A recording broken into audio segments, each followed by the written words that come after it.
Hoy nos metemos de lleno en el capítulo 33 del segundo libro de Crónicas. Vamos a hablar del reinado de Manasés en Judá. Uf, un reinado larguísimo, ¿no? 55 años. Sí. Empezó muy joven a los 12. Pero el texto es claro desde el inicio. Hizo lo malo ante los ojos del Señor. Exacto. Así que bueno, vamos a explorar un poco esta historia que tiene unos contrastes tremendos, de mucha maldad a un arrepentimiento que parece muy profundo. Así es. Empecemos por ahí, por lo malo. ¿Qué tipo de cosas hizo? Porque el texto da detalles, ¿no? Sí, bastantes. Dice que reconstruyó los lugares altos, esos que su papá, Ezequías, había quitado, levantó altares a los Baales, Ajá, dioses cananeos. hizo postes de Ashera, que también eran símbolos prohibidos, y adoró a todos los astros. O sea, un retroceso total respecto a su padre. Total. Y no se quedó ahí. No, porque lo más fuerte, creo yo, es que construyó altares para estos astros en los dos atrios del templo del Señor, Exacto. En el lugar sagrado por excelencia. justo donde Dios había dicho que pondría su nombre para siempre. ¿Cómo interpretamos esa audacia, esa profanación? Mira, es que la profundidad de la transgresión es notable. No son solo prácticas que ya estaban prohibidas, como, bueno, cosas terribles como sacrificar a sus propios hijos en el fuego, Uf, sí. o meterse con hechicería, adivinación, consultar espíritus, todo eso, sino que fue una profanación, digamos, directa y consciente del templo. Metió un ídolo tallado ahí dentro. Increíble. Y el texto recalca algo importante, que desvió a Judá y a Jerusalén. Los hizo peores, dice, que las naciones que el Señor había destruido antes. Peor que los paganos originales, digamos. O sea, el pueblo elegido actuando peor que aquellos a quienes reemplazaron. Exactamente. Y a pesar de que el Señor les habló, les advirtió, pues ni él ni su pueblo prestaron atención. Ignoraron las señales. Y bueno, como suele pasar en estos relatos, la consecuencia fue dura. Muy dura. Los comandantes del rey de Asiria vinieron, lo capturaron, y la descripción es brutal. Se lo llevaron a Babilonia con un gancho en la nariz y con grilletes de bronce. Una humillación tremenda para un rey. Imagínate la escena. Total. Pero, y aquí viene lo interesante, ¿no? En medio de esa angustia, de esa humillación, algo cambia. Ajá. Dice el texto que buscó el favor del Señor, que se humilló profundamente delante de Dios y que oró. Y lo fascinante de verdad es la respuesta divina, porque dice que el Señor se conmovió por su súplica, que escuchó su oración y lo restauró, lo trajo de vuelta a Jerusalén, a su reino. Increíble. Ya ahí viene la frase clave, me parece. Entonces Manasés reconoció que el Señor es Dios.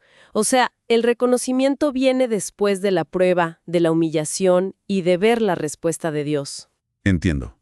No fue solo pedir perdón, fue un cambio de entendimiento. Exacto, un reconocimiento profundo nacido de la experiencia. Y el volver a Jerusalén, Manasés parece otro. Emprende reformas importantes. Sí, se pone manos a la obra. Reconstruye el muro exterior de la ciudad, quita a los dioses extranjeros, saca el ídolo del templo. Restaura el altar del Señor, ofrece sacrificios de comunión, de gratitud. Y da la orden a Judá de servir al Dios de Israel. Parece una transformación completa, ¿verdad? Podríamos decir que fue una restauración total del reino a nivel espiritual. Bueno, es un esfuerzo enorme y significativo, sin duda. Pero el texto añade un detallito importante, ¿no? Ah, ¿cuál? Claro. El texto aclara que era solo al Señor, su Dios, pero seguían usando esos sitios que tenían una carga pagana histórica, ¿no? Entiendo. Como que las costumbres estaban muy arraigadas. Exacto, muestra lo difícil que es cambiar una cultura religiosa de raíz, incluso cuando el líder está arrepentido y da la orden correcta. El cambio real lleva tiempo. Tiene sentido. Bueno, el capítulo cierra diciendo que el resto de sus actos, su oración, la respuesta de Dios, sus pecados, su arrepentimiento, todo eso está escrito en las crónicas. Murió y lo sucedió su hijo Amón. Ajá. Y el reinado de Amón, bueno, fue cortito. Solo 2 años. Muy breve. Y lamentablemente, hizo lo malo, igual que su padre, pero como su padre antes de arrepentirse. Volvió a adorar los ídolos que Manasés había hecho. Sí, pero aquí está el punto clave, el contraste que hace el texto. A diferencia de Manasés, Amón no se humilló ante el Señor. No aprendió la lección. Para nada. De hecho, dice que aumentó su culpa. No hubo arrepentimiento ahí. Y su final fue violento. Sus propios siervos lo asesinaron. Qué fuerte. Sí. Luego el pueblo mató a los conspiradores y puso en el trono a Josías, el hijo de Amón. Pero la historia de Amón es como el reverso de la de su padre, ¿no? Muestra que pasarla mal no garantiza que uno cambie. Se necesita esa respuesta de humildad que Amón no tuvo. Claro.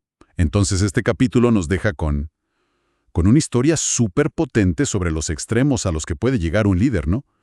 De una maldad terrible a un arrepentimiento que según el texto Dios acepta y que produce cambios. Exacto. Pero también nos deja la historia del sucesor, que ve todo eso y repite los errores iniciales sin llegar a la humildad. Queda resonando esa dinámica entre pecado, consecuencia, arrepentimiento y la posibilidad de restauración, ¿verdad?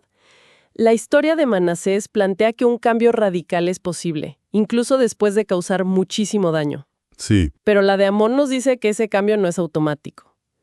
Y te deja pensando, ¿no? ¿Qué diferencia un arrepentimiento que transforma de verdad de simplemente lamentar las consecuencias?